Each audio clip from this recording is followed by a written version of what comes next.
Loved ones, Management 3130, this is session 15. If we are meeting face-to-face, it will be 10 July of 2020. This is day 5 of our 3rd week.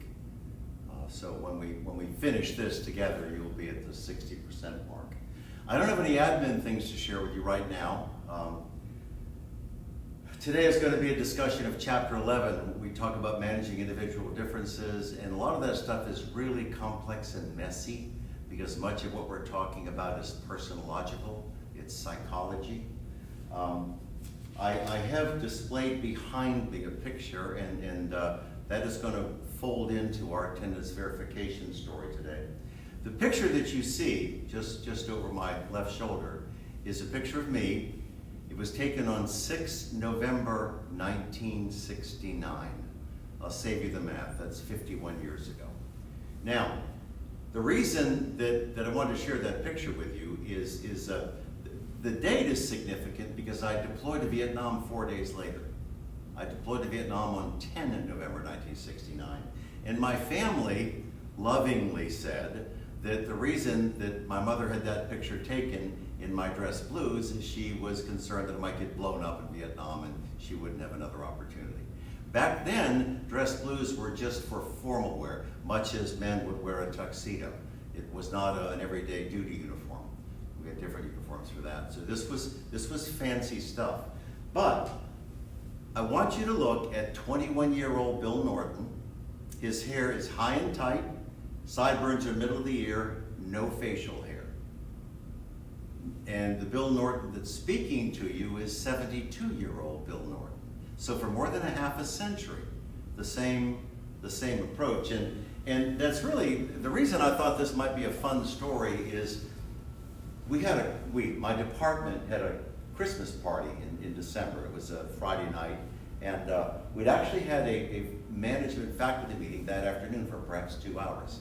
And at the party, one of my colleagues sat beside me and said, "I couldn't help but notice you were the only man in the room without facial hair." And I smiled and gently said, "I'm the only man in the room that's former military." And the point is that being part of that culture imprints people in ways that are very positive, very powerful, and very durable.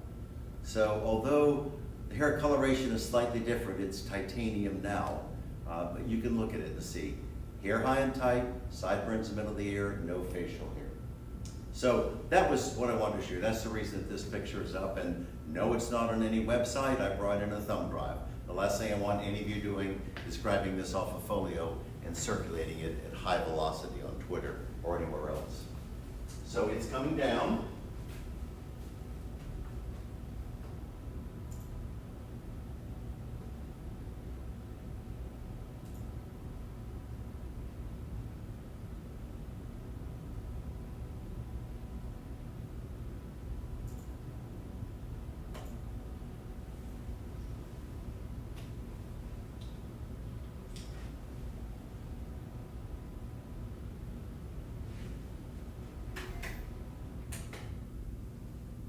And now we are going to go to chapter 11.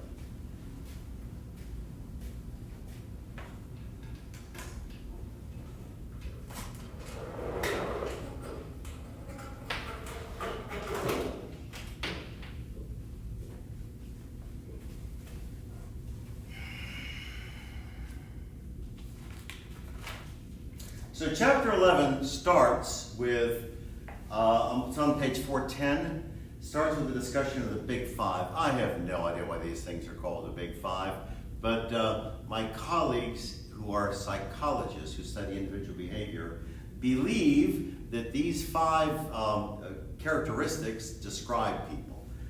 Extroversion, agreeableness, conscientiousness, emotional stability, and open-mindedness. Now, the people in psychology have been beating this drum for decades, but here is an unfortunate reality. There is limited or mixed empirical support for any of these things.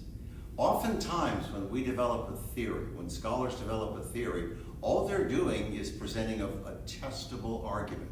They're saying that I believe that a theory is just a formal argument that says that the variables that are specified have certain relationships. And oftentimes theories are intuitive. We think they're going to work well, but they don't in practice. So think about that. Think about agreeableness. If you worked with people, would you want them to score high on agreeableness or low? If you were hiring somebody, would you want them to be conscientious or not? So all these things are intuitive. But when people gather data, they don't find strong results. They're either limited support or mixed. Sometimes they're positive, sometimes they're negative. So it fascinates me that the people in psychology keep this big five thing alive when the empiricism, when the testing does not support the argument, but they do. So we're not going to talk about them much. And now it goes on to say, and I do not have the page number and I apologize, it says that the authors say that most firms use some blend of personality tests and integrity tests. Now, the integrity tests oftentimes take the form, it's like an ethics exam. It tends to be very, very early in the job search process. It's usually, you'll just get a link and you go to some website and you do it there and it's scored in real time. And most of these integrity tests, these ethics exams, will literally have you read several short stories, several vignettes, and then they'll ask you some questions about that. And your responses to the questions either match up with the expected behavior or they don't. And the truth is, they're very robust, very valid, very reliable. It's impossible to beat them, I promise you. People have been trying to do it for decades. So these integrity tests, these ethics exams are surprisingly good in terms of their predictive behavior. Now, the authors point out, correctly so, that a lot of firms use personality tests. Myers-Briggs is perhaps the most common one. But the reality is they aren't valid predictors. The people who sell them, the people at the Myers-Briggs Foundation will say, oh, these tests are wonderful. But the truth is that they're not. What companies do, which has much more predictive value than some sort of a personality test, is they will actually put you, the job candidate, in a role play. For example, if I'm hiring you and I expect you to do professional selling, one-on-one selling with our customers or our clients, you're going to be meeting face-to-face, introducing new products, overcoming any objections, that sort of stuff. The way most people are evaluated is the companies will role play. They'll say to you, the candidate, here are some data about a new product or new service. The guy sitting over there is one of our customers. He's going to be an employee, and he'll be coached. And you will interact with this person, and it will be watched by folks. It'll be videoed as well. And so they can be used comparatively with other candidates. So the point is, if I'm an employer and I put you in an actual situation that sort of predicts or puts you in a situation where you would actually be working, it's easy to see if you're agreeable, if you're extroverted, if you're competent in that selling thing. So, and the same would be true if you're an accountant. I'm going to give you some test of where you manipulate some data. So my point is that though companies do use personality tests, they have very limited predictive value. And what most people do instead of using personality tests is they'll put you in role plays. You'll be making presentations, you'll be interacting with a customer, client, and employee, because that's very close to real world stuff. And that has good predictive value. So now, the authors talk about 4 traits, and some of these things are quite important. They talk about self-efficacy. Efficacy, definitionally, would be that you achieve the desired result. If I'm self-efficacious, and you say, Norton, you have to go publish a paper in a good journal, I'm convinced that I can do that. I've done it before, I'll do it again. And so the point is that I have relatively high levels of efficacy when it comes to publication in my domain. So if someone scores relatively high on self-efficacy, what you're essentially learning is that person believes that she or he can accomplish whatever that task is. So my point is, if we're studying traits, if we're studying these stable predispositions for people to behave in the same way, if you score high on self-efficacy, that is a good thing. Self-esteem is actually, in my view, I'm not a psychologist, in my view, self-esteem has a close relationship to self-efficacy because self-esteem comes from accomplishment. If I'm a kid in grade school and we have a field day every year and I consistently burn everybody on the 100-yard dash, I know I'm a good sprinter. So if I'm going to be put in that sort of an athletic endeavor environment, I've got some self-esteem because I know that I have these past accomplishments. So self-esteem cannot be taught. You can't teach somebody self-esteem. It literally comes from personal accomplishments. So I really think that to some degree, self-esteem and self-efficacy sort of support each other. The third thing that they talk about is locus of control. And I want to put this on the board.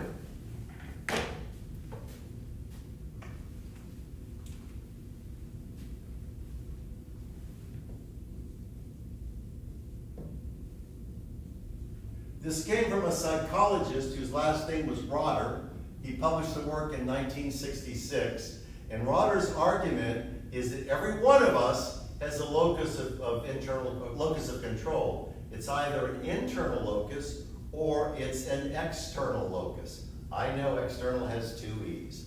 Be patient with me, please. Now, I want to tell you why this locus of control thing is sort of important when we talk about managing individual differences. It has implications for you, and it has implications for you managing other people.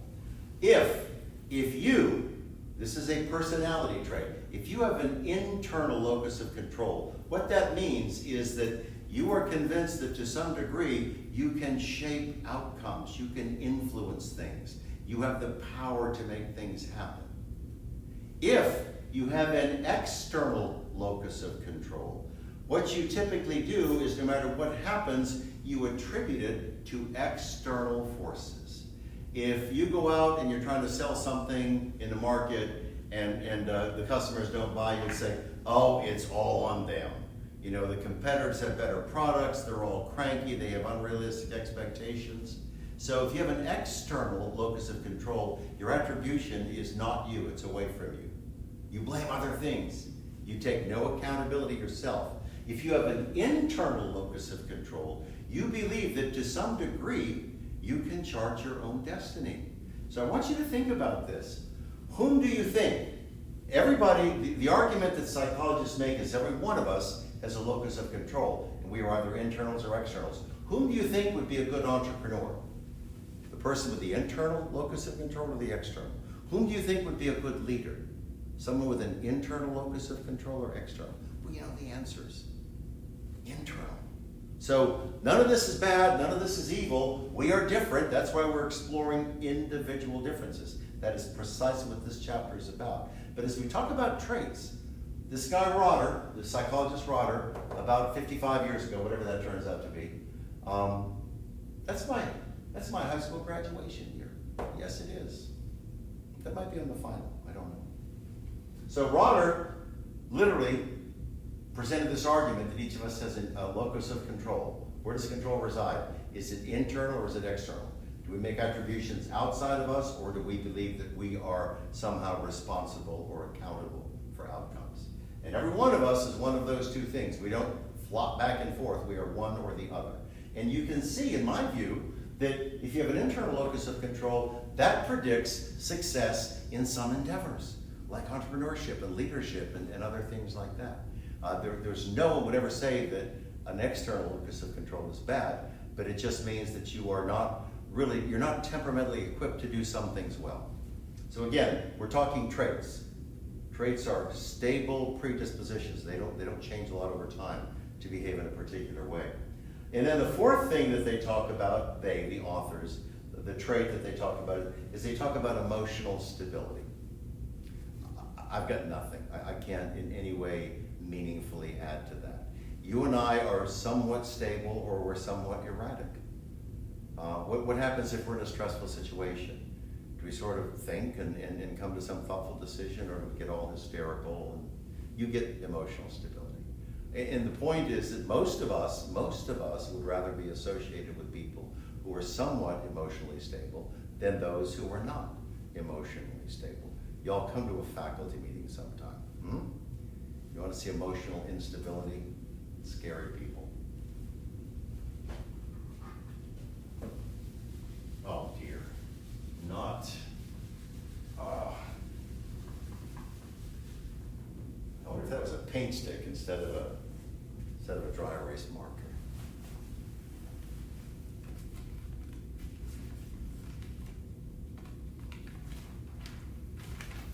So now, on 416, we're talking about work behavior. Organizational behavior is a domain. How do people behave in organizations? Many of my colleagues in the management department have PhDs in org behavior. Their terminal degree was studying how people behave in organizations. And that's a big deal. If you think about psychologists, excuse me, psychologists study individual behavior. How you behave, how I behave. People in organizational behavior study how people behave in organizations. And then sometimes that's small groups, and then sometimes it's the entire organization. But it's a domain. It is an entire domain, both in practice and in scholarship. So now, we talk a little bit about values in this part of the chapter.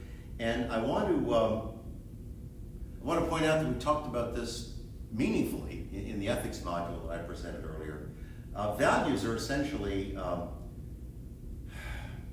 they're fundamentals. It's how they're very, very durable across time.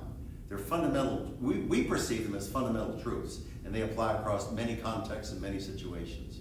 Those are our values. They tend to be very, very durable, very, very durable across time. And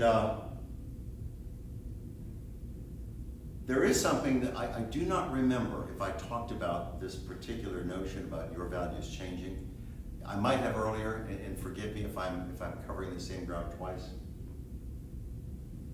But the people who study values are primarily psychologists, and they have a lot of data. They have empirical evidence that suggests that there's about a 10-year window from about age 28 to 38. Somewhere in that 10-year window, your values are going to improve in the sense that they'll become more virtuous. And that's because if you take you now in your early 20s and try to visualize you in your late 30s, across that span of time, across those 15 years, you'll have all sorts of life experiences that are developmental. You'll have interpersonal experiences and financial experiences and maybe grad school, maybe the military. You may have heartbreak, you may have hardship, you may struggle with health problems, you'll birth children, you'll do all kinds of things. So the point is that the value system that you have right now, I hope is virtuous, but there's a great deal of evidence that suggests that somewhere in that 28 to 38-year-old time frame, you're going to become much better than you are now. How cool is that?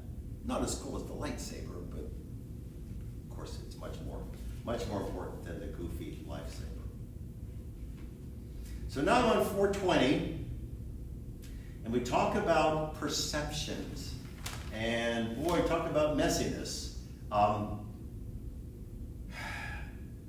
It's fair to say that a perception is an individual interpretation of an event, and that interpretation influences our behavior individually.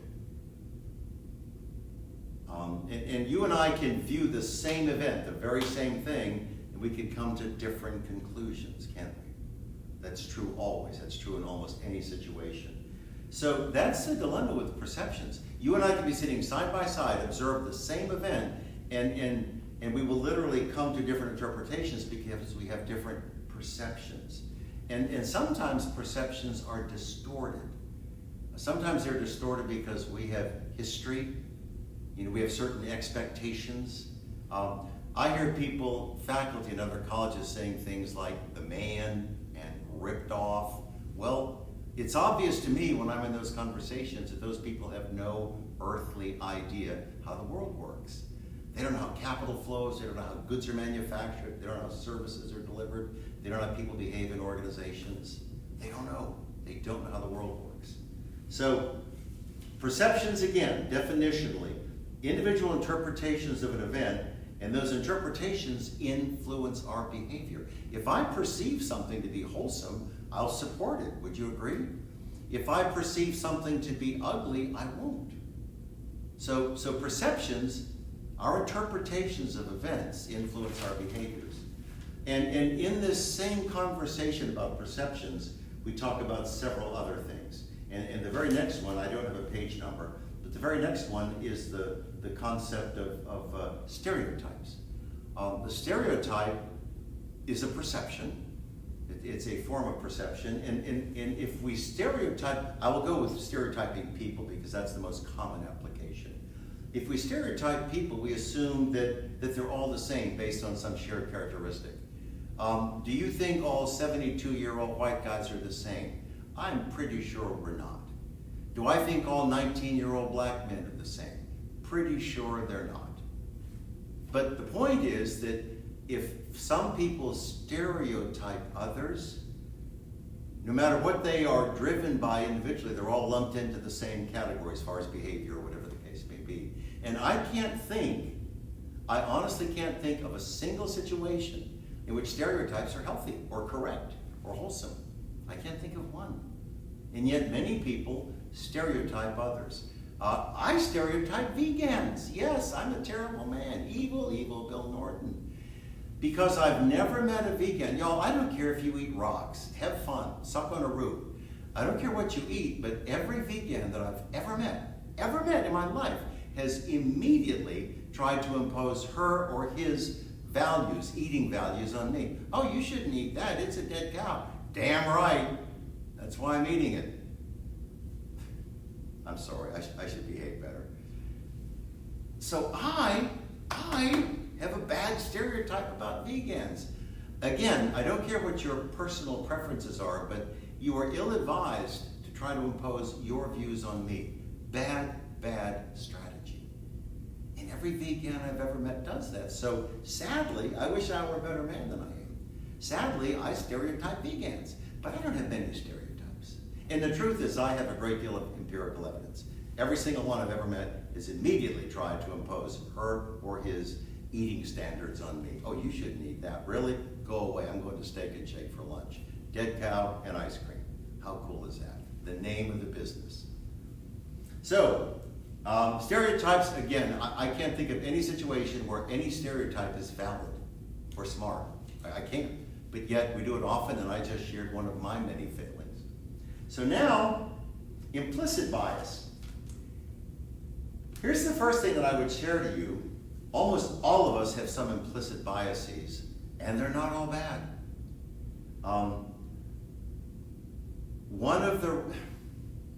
I have an implicit bias.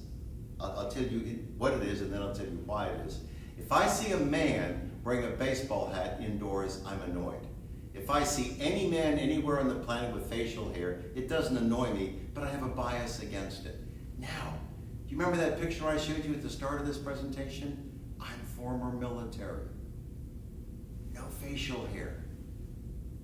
There are exceptions. The Navy has done it for a number of years. An admiral named Zumwalt had some edict, service-wide. He said, all y'all can wear beards now. There are many members of the Joint Special Operations Command who are permitted to have facial hair because they have to embed. They have to embed with Afghanis and Iraqis and maybe people from New Jersey, I don't know. But my point is that there are some selected places in the military where facial hair is permitted, but in my army, no facial hair. So, and that's why that woman said to me, you're the only guy in the room with no facial hair. And I lovingly said, I'm also the only guy in the room that's former military. So one of my biases is I don't like facial hair in anyone, you or me or anyone else. Does that have any impact on the way I go through life? None. The thing about the baseball hats indoors, because I'm former military, part of military courtesy is the moment you enter a building, it doesn't matter what the building is, a tent, a courthouse, it doesn't matter what the building is.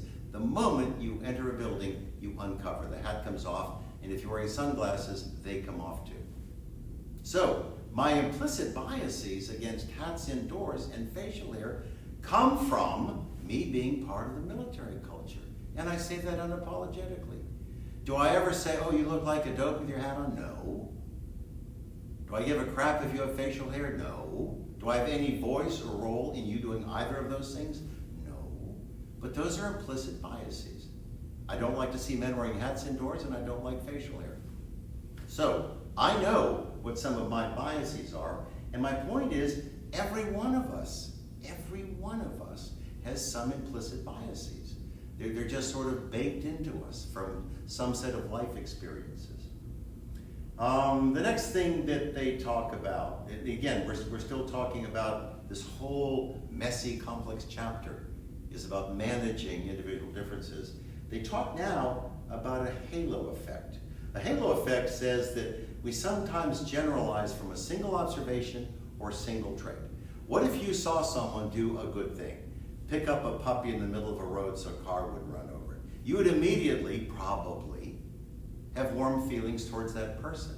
Well, that person could be a serial killer who just happens to like puppy dogs. Or maybe he wanted to cook the puppy dog for lunch. We don't know. But the halo effect says that we generalize from a single observation or a single trait. One of the most common manifestations of a halo effect is the way we interact with people whom we judge to be attractive. Oftentimes, many of us feel comfortable, cordial, warm towards people who are attractive, and we get to individually decide what's attractive, don't we? So again, halo effects, you need to be aware of that because it's so easy to lapse into that. To having some sort of a positive impression because you observed a single event, or this person possesses a single trait. It's well to know that fundamentally that's a shortcoming. When it comes to managing people, that's a shortcoming. Now they talk about, on 424, the authors talk about the recency effect.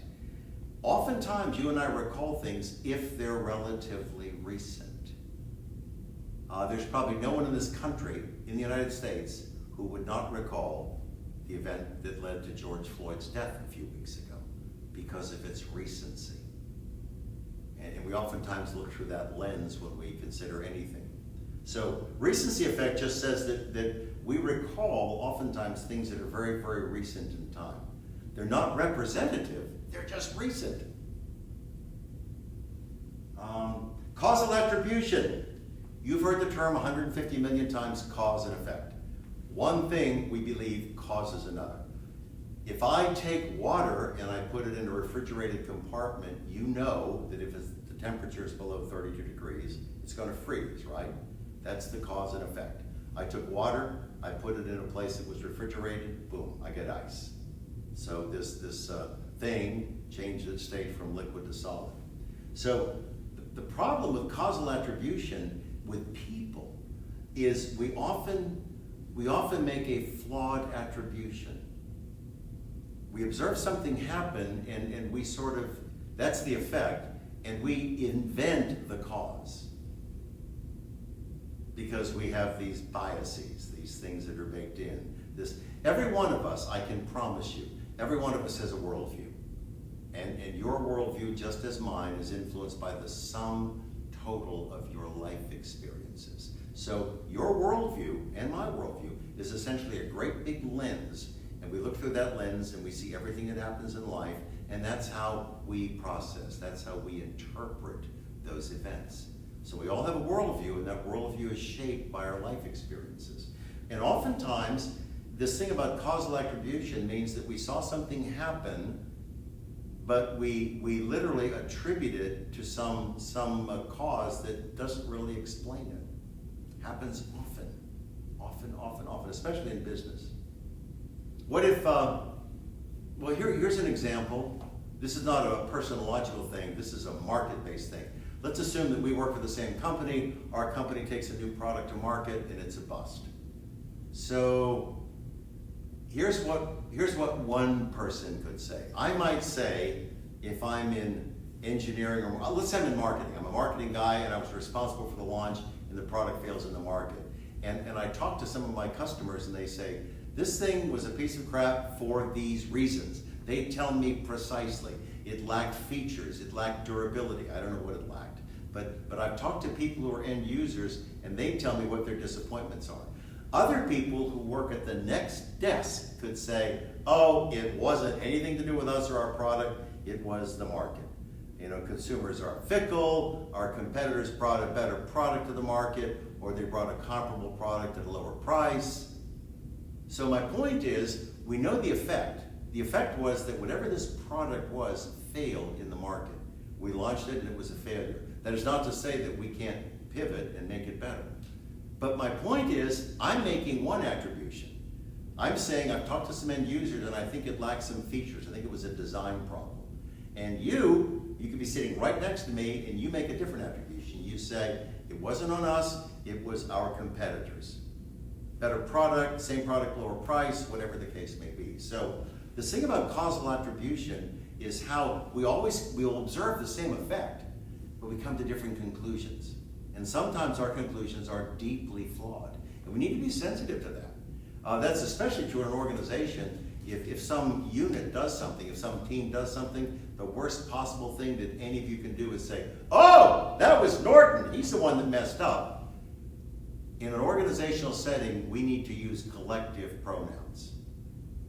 We need to say, clearly, this was a swing and a miss. I'm not sure what we did wrong, but we need to work together to discern the shortcomings, and then we need to develop solutions. I'm quite sincere, the use of collective pronouns instead of finger pointing, because what does finger pointing accomplish? If you place the blame on the guy sitting over there, he's the bad guy, he's evil, and that absolves all the rest of us. We have no responsibility for it, and clearly we have no responsibility to fix it. This thing about using collective pronouns is not some great wisdom that I possess. I wish I did. It comes from a man named Herbert Simon, who wrote some powerful articles on decision making, 30, 40 years ago. And it was Simon who said, we need to stop pointing blame. We need to stop assessing blame individually. We need to figure out what we did wrong that's structural, and then together we need to cure it. There's that collective pronoun again, we. And that's particularly important in this causal attribution thing. So now I'm on 424, and I'm almost out of coffee. Scary thought. Elixir of the gods. On 424, there's a discussion of something called the Pygmalion effect. It comes out of some mythology, perhaps Greek, I don't remember. I was alive then, but I don't know what I was doing. I think I was playing poker with Mark Twain or something, I don't know. So here's the Pygmalion effect. At its essence, the Pygmalion effect says that the people over whom you have some managerial role, the people with whom you interact, will meet your expectations. And I want you to think about this. Here's how I actually operationalize, forgive me, the Pygmalion effect. I have since day one in the classroom.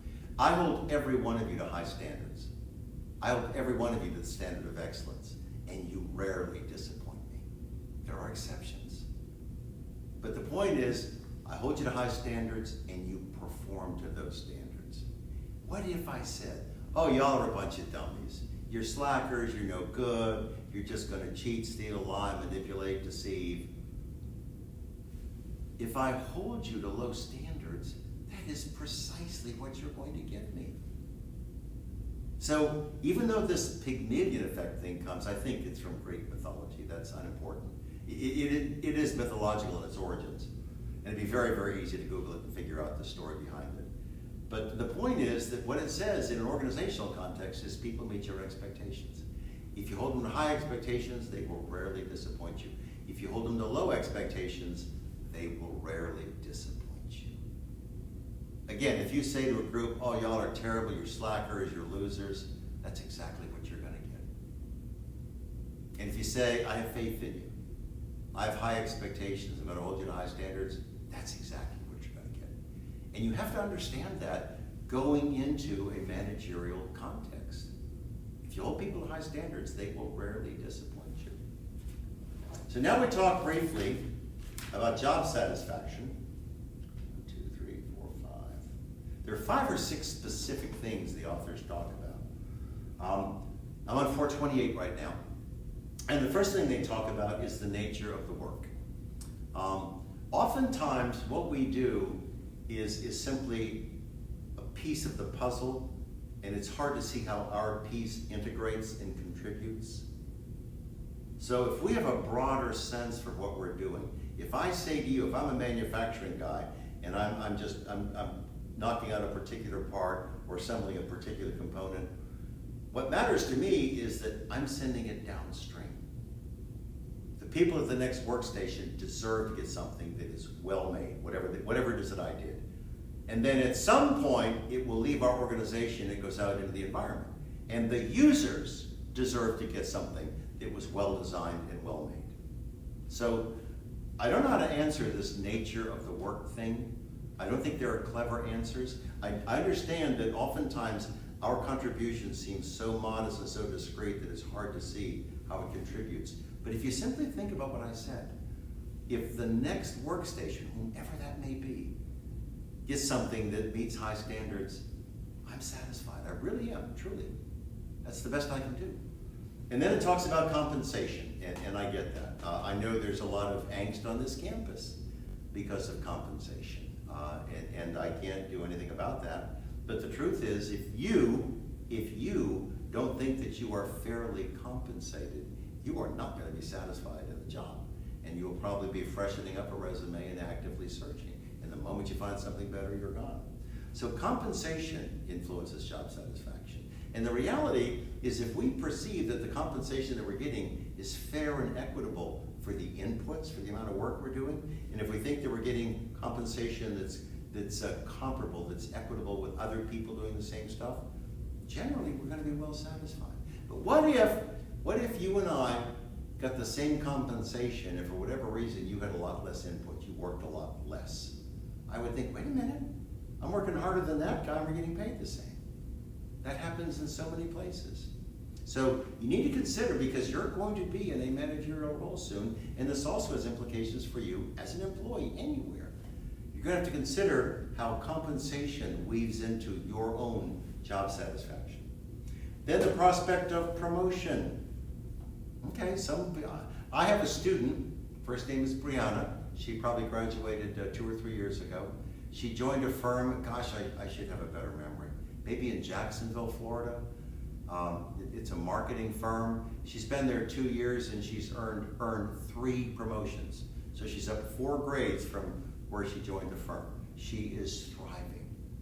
Not everybody has that opportunity. So sometimes the opportunity for promotion is a very big deal, because it usually means an increase in responsibilities and an increase in compensation. That's what it usually means. So to be able to offer people steps where they can see visible progress, that they're reaching career goals, is a very big deal. And you can, of course, in a managerial role, you have influence over that, don't you? And of course, this also has implications for your own career path. Job satisfaction has a great deal to do with coworkers. One of the reasons that I absolutely treasure being a faculty member, is that one of my responsibilities is that I have to regularly engage in scholarship. But, loved ones, I get to pick the people and the projects. I get to pick the people with whom I co-author papers, and I get to decide, we together get to decide the projects that we work on. So I have a great deal of autonomy. I get to choose co-authors with whom I'm compatible. People whom I respect intellectually, people that I like, people that have good work habits, who are collegial.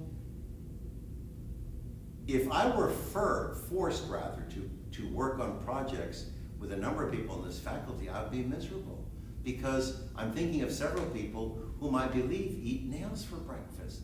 Yes, they're always cranky. It doesn't matter. So this notion of coworkers is a very big deal. You're not going to love everybody you work with, but are there people with whom you're compatible, people whom you respect, people whom you like? Because that has big implications for job satisfaction, doesn't it? And then the last thing that it talks about in this subject of job satisfaction is it talks about supervisors. For whom do you work? Who's your boss? I read an article in the Wall Street Journal very recently, probably in the last 3 or 4 weeks. It was sort of a business world presentation of some scholarly works, and people who were in human resource management, like some of my colleagues in this department, had done this enormous survey, probably got 150,000 people to participate in it. So it spanned all sorts of industries, all levels in the organization. And one of the things that these people, that these scholars, these researchers were teasing out was the job satisfaction thing, and they asked a question about your direct supervisor.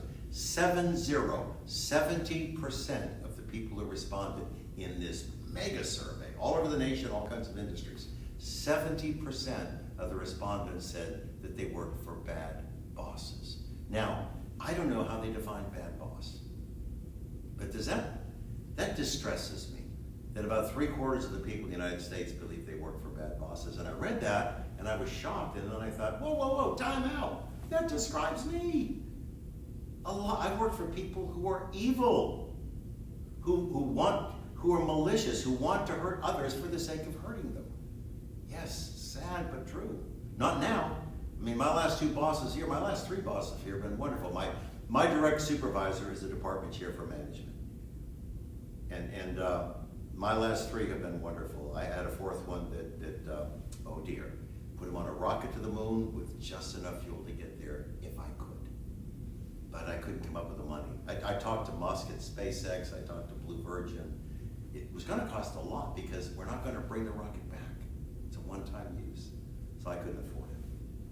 But 70% of the people in this country, in that survey, recently reported in the Wall Street Journal, said that they work for bad bosses. Oh dear.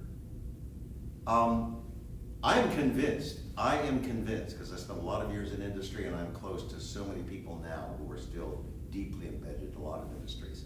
I'm convinced that people rarely leave jobs or even organizations. I'm convinced that when people leave, they want to escape a bad boss. I'm convinced of that, and maybe I'm being naive, maybe I'm being cynical. I don't think I'm being either. Now, these things about job satisfaction, there were 5 attributes that they talk about. Nature of the work, compensation, promotions, co-workers, and supervisors. So the authors of our text talk about 5 things that can influence job satisfaction. But think about the correlates to job satisfaction. Think about job satisfaction as high or low. Now, in that context, I want you to think about 4 separate things: absenteeism, grievances, turnovers, and stress. If job satisfaction is high, all those other things would be low, wouldn't they? People wouldn't be taking mental health days, they wouldn't be filing formal grievances or complaints, they wouldn't be leaving the firm, they wouldn't feel lots of job-related stress. And if those attributes of job satisfaction are low, all those correlates are high. Absenteeism, grievances, turnovers, and stress. So if you put yourself in a career path where you've got reasonable job satisfaction, you won't face all those ugly consequences. And similarly, turn it upside down. We're no longer talking about your career choices or your path. We're talking about you in a managerial role. Can you create a work environment where job satisfaction is high, and that means that absenteeism, grievances, turnover, and stress is low? And the answer is you probably can. You probably can.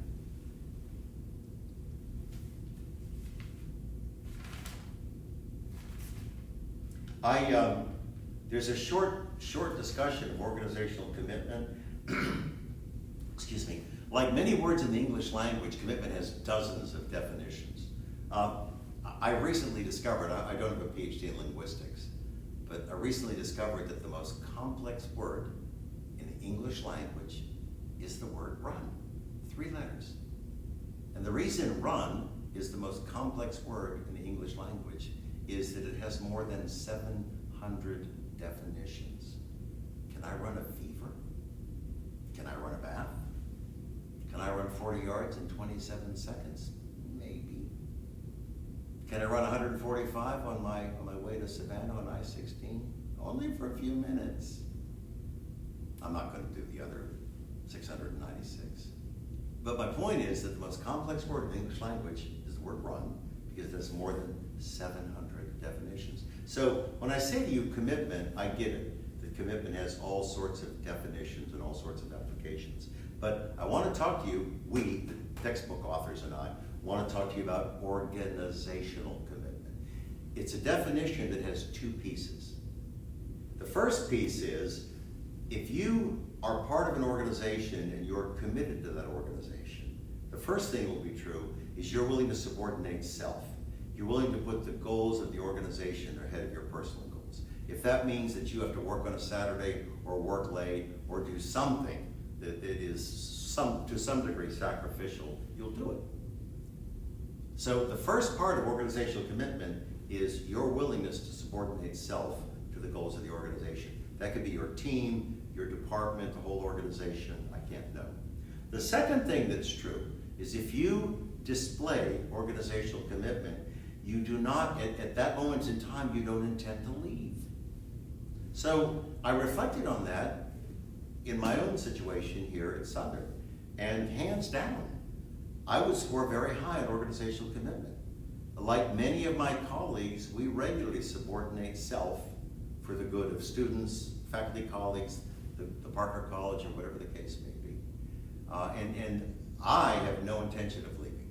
When I came there, I made a choice. My choice was to put down roots, and I don't care what the administrators do. I'm going to show up every day with a smile and be the best teacher I can, and the best scholar I can, and the best colleague I can. So I'm not fancy or special or important, but hands down, Bill Norton, in this context, as a faculty member at Parker College, I exhibit organizational commitment. I willingly subordinate self to the goals of the organization, and I have no intention of leaving. So again, I want you to understand that organizational commitment has a special meaning. Commitment has all sorts of applications and definitions. But think about this. Would you, if you join any firm, would you like to be in a firm where many of your coworkers show that level of commitment? I would. I would. So I think it's a big deal. Whether it's something that you develop internally or whether it's something that you see sort of on an organizational basis. I just want you to understand that organizational commitment is a special form of commitment. And it's a very big deal if your job is managing individuals. You would want to create an environment where people are committed. And then the last thing we talk about, I'm on 441 right now. The last thing we talk about is stress. Now, I get it. Stress can take an awful lot of forms. I could put a piece of lumber between two barrels and I could stress it, couldn't I? I could do some compression on it, put a big weight on it until it cracked. So stress comes in a lot of forms. But I want to talk about stress in the context of you in an organization. I'm not talking about marital stress, financial stress. I'm talking about you in an organization. In an organization, you will experience stress. Stress is a gap phenomenon. It's the difference between what you're expected to do and what you think you can do. Between the demands made on you and the capabilities that you have. If someone said, Norton, it's 1:30 in the afternoon, I want you to achieve world peace by 4:30. Could I accomplish that in 3 hours? No. Unachievable. The demands are way too high and I don't have the capability to do it. Now, I wouldn't feel stressed about that because it is outrageous. I mean, to ask someone to do something that's significant in that short time. But I want you to think about that in a more practical sense. Your boss says, you've got to hit this mark on sales or this level of production or whatever it is you've got to do. And you don't have, in your view, you don't have the resources. So your boss would be creating stress if she or he said, here are the demands, here are the expectations, and you make this assessment, this evaluation of what you're capable of doing. So in an organizational context, stress is a gap phenomenon. It's that gap between the demands made on you and what you perceive your capabilities to be. So it's sometimes difficult to manage that level of stress. And the greater issue is I'm talking to you as future managers. If you know what stress is in an organizational context, if you realize that it's a gap, that difference between the demands and the capabilities, then you can close the gap, can't you? What if you had high demands, but you empowered people, you equipped them with adequate resources? You see my point? You close the gap. Because of the nature of my job, I'm expected to be a teacher scholar. And what that means is the expectations are that I put a lot of heart, a lot of intellectual capital, energy, time into being a good teacher, but I also have to publish regularly in high quality journals. So although I'm in a high demand job, that job to me is not stressful because I believe, I'm convinced that I have the capability to do both of those things well. So even though I'm in a high demand job, I experience no stress, zero, the big bagel, because I believe I have the capabilities to meet those expectations. So I want you to understand that in the context of you being embedded in an organization, stress is a gap phenomenon. It is the difference between what you're expected to do, the demands, and what you think you're capable of doing. Demands here, capabilities there. That would be stress, because you've got a big gap. If you can do anything, what if you could reduce the demands and increase the capabilities? You see how easy it is to manage that? Not just for you, but for the people over whom you have managerial responsibilities. So that's it for chapter 11. I didn't notice what time we started, but my battery is still strong. So it's time for me to ask you the attendance verification question. By the way, we're only 1 week in. This is Monday of our second week of summer school. Today is 29 June. And I get analytics from YouTube on a weekly basis, and it almost cracks me up. My videos have a lot of variability in terms of duration. Some of them are only 35, 40 minutes. Some of them are like an hour 5. But here are some of the analytics that I got last weekend. I get them on a weekly basis from YouTube. The average view time was about 19 minutes. Now, I can drill down into the data, and I can see at least 3 explanations. Some of you are using that feature on YouTube of double speed. I've tried it, I can't handle it. But my point is, you could see the entire video and then just sort of cherry pick, and that's your call. Some of you are pausing the video. You'll start the video, put it on pause, go make love, and then come back to the video. Some of you are cheese balls, you really are, and you're watching the video just long enough to get the story for attendance verification, and then you're grabbing that little red line at the bottom, and you go to the end and get the question. And that's going to bite you in the butt, because if I haven't said this, all of our midterms are essay questions, and all of them come out of these video presentations. I look at my lecture notes, and then I develop the questions for the midterm exams. So if you're grabbing the story and then the answer, you're dumber than a rock. But the first time you take a midterm and get 6 on it, you will understand that reality. But this wasn't really meant to be a lecture. It's just meant for, as I said, I get analytics from YouTube on a weekly basis, and I just saw my first week for B-term, and it did make me sad, but some of you need to put a lot more heart into this than you are so far. So, the question for attendance verification, big drum roll. What did my family think my mother's motivation was for getting that portrait of me taken in my dress blues 4 days before I deployed to Vietnam? That's the question. Love you. I'll be back with you soon.